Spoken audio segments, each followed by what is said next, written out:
ಈ ಒಂದು ದೇವಸ್ಥಾನದಲ್ಲಿ ನೀರ್ ಹಾಕ್ಸ್ಕೊಂಡ್ರೆ ಯಾವುದೇ ರೀತಿ ದೈಹಿಕ ಕಾಯಿಲೆ ಆಗ್ಲಿ ಮಾನಸಿಕ ಕಾಯಿಲೆ ಆಗ್ಲಿ ದೂರ ಆಗುತ್ತೆ ಅಂದ್ರೆ ನೀವು ನಂಬ್ತೀರಾ? ನಮಸ್ಕಾರ ಗೈಸ್, ನಾನಿವತ್ತು ನನ್ನ ಗಾಡಿನ ಎತ್ಕೊಂಡು ಮಲ್ಸಂದ್ರದಿಂದ 7ರಿಂದ 8 ಕಿಲೋಮೀಟರ್ ದೂರದಲ್ಲಿರೋ ಶ್ರೀ ಅರೆಯೂರು ವೈದ್ಯನಾಥೇಶ್ವರ ದೇವಸ್ಥಾನಕ್ಕೆ ಬಂದಿದ್ದೆ. ಈ ಮುಂಚೆ ತುಂಬಾ ಸಲ ನಾನು ಈ ದೇವಸ್ಥಾನಕ್ಕೆ ಬಂದಿದ್ದೀನಿ. ಈ ದೇವಸ್ಥಾನದ ವಿಶೇಷತೆ ಏನಪ್ಪಾ ಅಂತ ಹೇಳಿದ್ರೆ, ರಾಜ್ಯದ ಮೂಲೆ ಮೂಲೆಯಿಂದ ಈ ದೇವಸ್ಥಾನಕ್ಕೆ ಭಕ್ತರು ಬರ್ತಾರೆ. ಕಾರಣ ಏನಪ್ಪಾ ಅಂತ ಹೇಳಿದ್ರೆ, ಇಲ್ಲಿ ನೀರ್ ಹಾಕ್ಸ್ಕೊಂಡ್ರೆ ಯಾವುದೇ ರೀತಿ ಮಾನಸಿಕ ಕಾಯಿಲೆ ಇದ್ರು ಹಾಗೆ ದೈಹಿಕ ಕಾಯಿಲೆ ಇದ್ರು ದೂರ ಆಗುತ್ತೆ ಅಂತ ಇಲ್ಲಿ ಜನ ನಂಬ್ತಾರೆ. ಯಾಕಂದ್ರೆ ಇಲ್ಲಿರೋ ನೀರಿಗೆ ಆ ರೀತಿ ಒಂದು ಆಯುರ್ವೇದದ ಔಷಧಿ ಗುಣ ಇದೆ. ನಮ್ಮ ಅಮ್ಮ ಕೂಡ ಇಲ್ಲಿ ನೀರ್ ಹಾಕ್ಸ್ಕೊಂಡು ದೇವ್ರ ದರ್ಶನ ಪಡೆದ್ವಿ.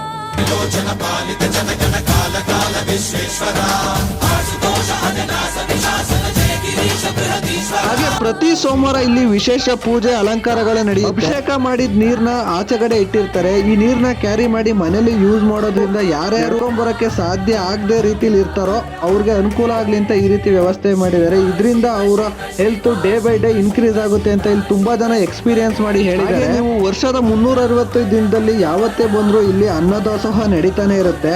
ನೀವೇನಾದ್ರೂ ಬಸ್ಸಿಗೆ ಬರ್ಬೇಕು ಅಂತ ಪ್ಲಾನ್ ಮಾಡ್ಕೊಂಡಿದ್ರೆ ತುಮಕೂರು ಬಸ್ ಸ್ಟ್ಯಾಂಡ್ ಇಂದ ನಿಮ್ಗೆ ದೇವಸ್ಥಾನಕ್ಕೆ ಡೈರೆಕ್ಟ್ ಆಗಿ ಬಸ್ಗಳು ಎನಿ ಟೈಮ್ ಅವೈಲಬಲ್ ಇರುತ್ತೆ. ಟೆಕ್ನಾಲಜಿ ಇಷ್ಟೊಂದು ಮುಂದುವರೆದಿರೋ ಕಾಲದಲ್ಲಿ ಇದು ಯಾವ್ದೋ ಮೂಢನಂಬಿಕೆನ ಆಚರಿಸ್ತಿದ್ರ ಅನ್ನೋರ್ಗೆಲ್ಲ ಒಂದ್ ಮಾತು ಹೇಳಕ್ ಇಷ್ಟಪಡ್ತೀನಿ. ನಿಮ್ ಹತ್ರ ಎಷ್ಟೇ ಕೋಟಿ ಇದ್ದು ನೀವ್ ಎಷ್ಟೇ ರಿಚ್ ಆಗಿ ತುಂಬಾ ಫೆಸಿಲಿಟಿನ ಕೊಟ್ರು ಕೂಡ ಡಾಕ್ಟರ್ ಕಡೆಗೆ ಏನ್ ಹೇಳ್ತಾರೆ ಗೊತ್ತಾ, ನಾವು ನಮ್ ಪ್ರಯತ್ನ ಮಾಡಿದೀವಿ, ಮಿಕ್ಕಿದ್ದ ದೇವ್ರಿಗೆ ಬಿಟ್ಟಿದೀವಿ ಅಂತ. ನೀವ್ಯಾರಾದ್ರೂ ಈ ದೇವಸ್ಥಾನಕ್ಕೆ ಮುಂಚೆನೆ ಭೇಟಿ ಕೊಟ್ಟಿದ್ರೆ ನಿಮ್ ಅನುಭವ ಏನು ಅಂತ ಕಮೆಂಟ್ ಸೆಕ್ಷನ್ ಅಲ್ಲಿ ಶೇರ್ ಮಾಡಿ. ಹಾಗೆ ಈ ವಿಡಿಯೋನ ಯಾರ್ಯಾರು ಹೆಲ್ತ್ ಇಶ್ಯೂನ ಫೇಸ್ ಮಾಡ್ತಾ ಇದಾರೆ ಅವ್ರಿಗೆ ಶೇರ್ ಮಾಡಿ. ಸೊ ನಿಮ್ ಒಂದ್ ಶೇರ್ ಇಂದ ಅವ್ರಿಗೆ ಅನುಕೂಲ ಆದ್ರೂ ಆಗ್ಬೋದು. ಇದೇ ತರ ಇನ್ನೂ ಜಾಸ್ತಿ ಇನ್ಫಾರ್ಮೇಶನ್ ಬೇಕು ಅಂದ್ರೆ ನನ್ನ ಪೇಜ್ ನ ಫಾಲೋ ಮಾಡ್ಕೊಳ್ಳಿ.